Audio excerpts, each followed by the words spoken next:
Hello! I'm making a random video simply on the posterity of the fact that I got two new interesting things with me, at least, anyway. Well, actually three, technically, because, well, why not? But either way, I today went on a trip with my friends Lizzie and Autumn to Hutchinson.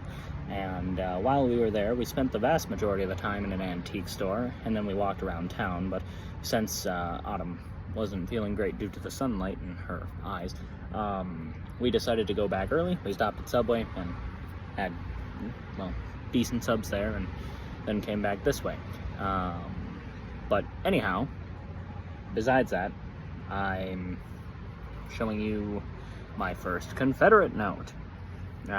Quite an ostentatious bill. It's uncirculated, or at least as uncirculated as an obsolete note can get. I paid $70 for it. Online I found one in worse condition selling for $200, so I don't know. I'll talk with Mike, see what's up there. But Confederate money, the first time I've ever had a Confederate note. I'm quite elated at this fact. And the reason I think it's probably real is because, you know, you've got the ink bleeding through, and then the actual note does exist online.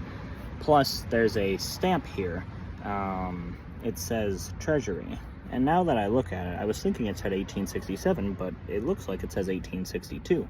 So that might actually be a Treasury stamp for the Confederacy, which is fascinating. Let's see, can I even get a clear shot of it?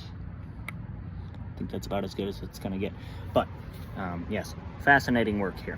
And then at one point in this country we had a half cent, 1 cent, and then later on 2 cent and 3 cent. Nickels came before the 2 cent and 3 cent. They only existed for a short period. I think both began in 1864. And this is a 2 cent piece from 1865. I know you really can't tell what's there. On this side, it's the Union Shield. If you look it up online, I'm sure you can find the better condition copy. And then this looks to be a wreath with 2 cents written in the middle of it. But either way, so I got a 2 cent and a Confederate note. And I just wanted to share that. And then I guess from the stuff I got from my friend Luke the other day. Oh, this is a non-XLL Joseph Allen & Sons Sheffield, England buck knife. Yeah, it's quite dull. I mean, sticking my hand in the tip to hold it doesn't feel great, but it's not going through my skin or anything. So yeah, this is kind of an interesting thing. And I got a whole bunch of different glassware too. Some of it glows under black light, mostly manganese and neodymium, or no, not neodymium, selenium. I still need to get neodymium. Yeah, it probably looks kind of funny me playing with a knife, but it's not sharp, personally. I mean, it does nothing, but I just think it's kind of fun, because it's from 1890. I do not have the sheath for it, and I can't imagine that it's worth very much, but I got it for $5, so I'm not complaining.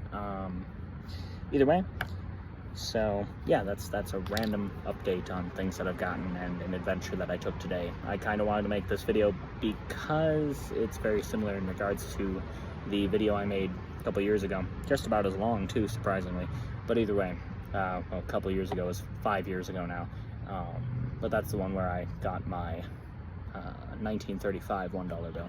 So there's that. We'll end it at 4 minutes because that seems fair. Peace out, and I hope you enjoyed this random bit of information.